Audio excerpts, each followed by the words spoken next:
आक्रोश जैसी स्थितियां पैदा हो गई, मुंह से खून निकल रहा होता है।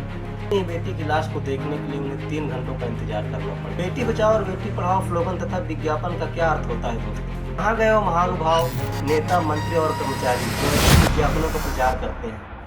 नमस्कार दोस्तों, कोलकाता में एक बार फिर से दोहराया गया एक ऐसी शर्मनाक घटना को जो पूरी तरह से इंसानियत को शर्मसार कर दिया है, जो विश्व स्तर पर अपने देश के सम्मान को अपमानित किया है। दोस्तों, आज की इस वीडियो में हम बात करेंगे एक ऐसी 31 वर्षीय ट्रेनी डॉक्टर के बारे में जिसे कुछ हैवानों तथा कुछ शैतानों द्वारा नोचा खरोचा जाता है और फिर जान से मार दिया जाता है।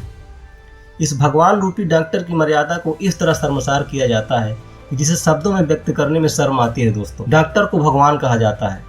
भगवान के बाद यदि किसी इंसान की जान बचाने की जिम्मेदारी होती है तो यही डॉक्टर होते हैं जिनको इंसान की जान बचाने की जिम्मेदारी दी जाती है। आज एक भगवान रूपी डॉक्टर कुछ शैतान रूपी इंसानों के चंगुल में फंस जाते हैं। कोलकाता के आर्जिकल मेडिकल कॉलेज एंड हॉस्पिटल में कुछ शैतानों द्वारा इस घटना को अंजाम दिया जाता है।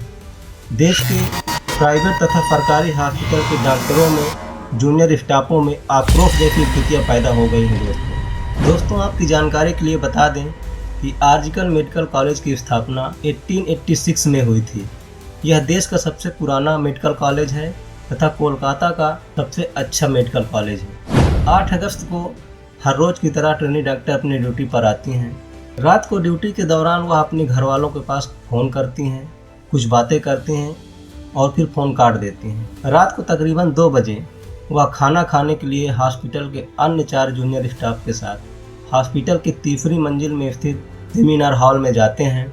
वहाँ खाना ऑर्डर करते हैं। खाना खाने के बाद वह अन्य 4 स्टाफ अपने ड्यूटी में वापस चले जाते हैं। ड्यूटी के दौरान थकावट के कारण यह वहीं रुक जाती हैं और सो जाती हैं। रात को तकरीबन 3 बजे हॉस्पिटल के किसी व्यक्ति के द्वारा रिपोर्ट दिखाने के लिए उन्हें फिर से जगाया जाता है। वह जागती हैं, रिपोर्ट देखती हैं और फिर सो जाती हैं। 9 अगस्त को सुबह 7:30 बजे उसी सेमिनार हॉल में जहां उसने डिनर किया था, उसकी लाश को अर्धनग्न कपड़ों में पाया जाता है। ट्रेनी डॉक्टर के शरीर में 8 से 10 बड़े घाव होते हैं।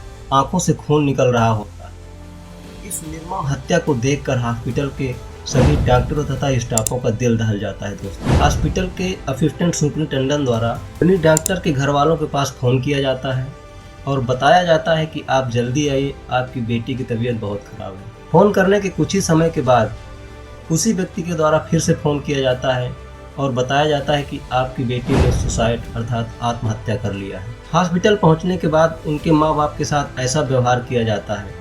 बताया जाता है कि अपनी ही बेटी की लाश को देखने के लिए उन्हें 3 घंटों का इंतजार करना पड़ता है। हॉस्पिटल के लोगों द्वारा बताया जाता है कि कोलकाता पुलिस के चीफ कमिश्नर विनीत गोयल तथा स्टेट हेल्थ सेक्रेटरी NS निगम वहां पहुंचते हैं, घटना की पूरी जांच पड़ताल करते हैं। पश्चिम बंगाल की मुख्यमंत्री ममता बनर्जी पीड़िता के घर वालों से बातचीत करती हैं और उन्हें न्याय दिलाने की बात भी करती हैं। पीड़िता को न्याय दिलाने तथा अपनी सुरक्षा के लिए आर्जिकल मेडिकल कॉलेज के डॉक्टर तथा जूनियर स्टाफ विरोध प्रदर्शन तथा आंदोलन शुरू कर देते हैं। कोलकाता पुलिस की जांच पड़ताल के बाद 5 आरोपियों को गिरफ्तार किया जाता है जो घटना स्थल पर मौजूद पाए जाते हैं। इन 5 आरोपियों से बारी बारी पूछताछ के बाद 4 आरोपियों को छोड़ दिया जाता है और 1 आरोपी को गिरफ्तार कर लिया जाता है। कोलकाता पुलिस द्वारा गिरफ्तार किए गए इस आरोपी का नाम होता है संजय राय।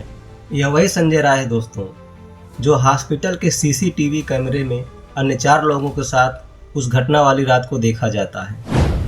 इसके गले में नेक बैंड ब्लूटूथ डिवाइस होता है। पीड़िता के लाश के पास मिले नेक बैंड ब्लूटूथ डिवाइस को जब संजय राय के मोबाइल से कनेक्ट किया जाता है तो वह कनेक्ट हो जाता है। कोलकाता पुलिस के जांच पड़ताल के बाद पूछताछ के बाद बताया जाता है कि संजय राय अपना जुर्म स्वीकार कर लेता है। संजय राय एक हिस्ट्री शीटर और क्रिमिनल व्यक्ति है जो कोलकाता पुलिस में सिविल वॉलंटियर के रूप में नौकरी करता है। सिविल वॉलंटियर अर्थात स्वयं सेवक, जिसका काम होता है राहत बचाव तथा यातायात के कार्यों में हाथ बटाना। संजय राय अपने आप को कोलकाता पुलिस का आदमी बताता है। वह कोलकाता पुलिस की हैसियत से आर्जिकल मेडिकल कॉलेज में आता जाता है, वहाँ आए मरीजों को भर्ती कराता है, सुविधाएं प्राप्त कराता है और उसके बदले वह उनसे पैसा लेता है। हॉस्पिटल के लोगों द्वारा बताया जाता है कि संजय राय का हॉस्पिटल के प्रधानाचार्य संदीप घोष से बहुत ही अच्छा संबंध है। संदीप घोष का एक पीड़िता के प्रति संवेदनशील बातों का कहना, उसको दोषी ठहराना तथा संजय राय जैसे दलालों को अपने हॉस्पिटल में जगह देना यह साबित करता है कि वह कितने भ्रष्ट और कितने अच्छे इंसान हैं। पोस्टमार्टम रिपोर्ट में फोरेंसिक डॉक्टरी के द्वारा बताया जाता है कि इस शर्मनाक घटना में कई लोगों का हाथ है। उनके द्वारा कई अन्य सबूतों को भी बताया जाता है, जिसको सोशल मीडिया पर बताना एक स्त्री के सम्मान को अपमानित करना है। दोस्तों, पीड़िता के परिवार द्वारा बताया जाता है कि कोलकाता पुलिस तथा पश्चिम बंगाल की सरकार इस घटना को सुलझाने के लिए 7 दिन का समय मांगती है। इन 7 दिनों में न तो पश्चिम बंगाल की सरकार ही कुछ कर पाती है और न ही कोलकाता पुलिस ही कुछ कर पाती है। पीड़िता के परिवार द्वारा अपने बेटी को न्याय दिलाने के लिए कोलकाता हाईकोर्ट में अर्जी लगाई जाती है।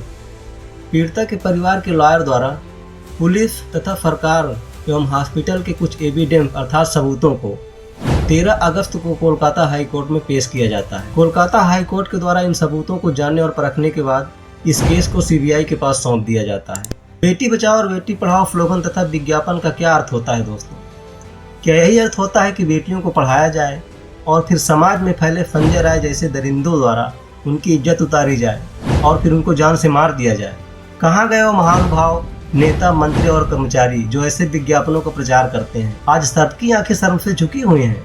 निकल कर सामने आओ और उस पीड़िता को न्याय दिलाओ। मेरे देश की सरकार से दरख्वास्त है, विनती है कि वह देश तथा देश के लोगों के लिए अपनी शासन व्यवस्था और कानून व्यवस्था को मजबूत बनाए। सीबीआई और ईडी जैसे विभागों की तरह एक ऐसे विभाग का गठन करे जो समाज में हो रहे इस तरह के घिनौने अपराधों की तह तक जाए और जल्द से जल्द उसका परिणाम निकाल कर उन दरिंदों की ऐसी सजा दिलाए कि वह दोबारा से ऐसी कार्यों को करने की हिम्मत ना करे। समाज में हो रहे इस तरह के घिनौने अपराधों में जिससे कि देश तथा समाज का सिर शर्म से झुक जाता है, इस तरह के मामलों में राजनीति ना करें, उनको न्याय दिलाने का कार्य करें तथा देश की इंसानियत को शर्मसार होने से बचाएं।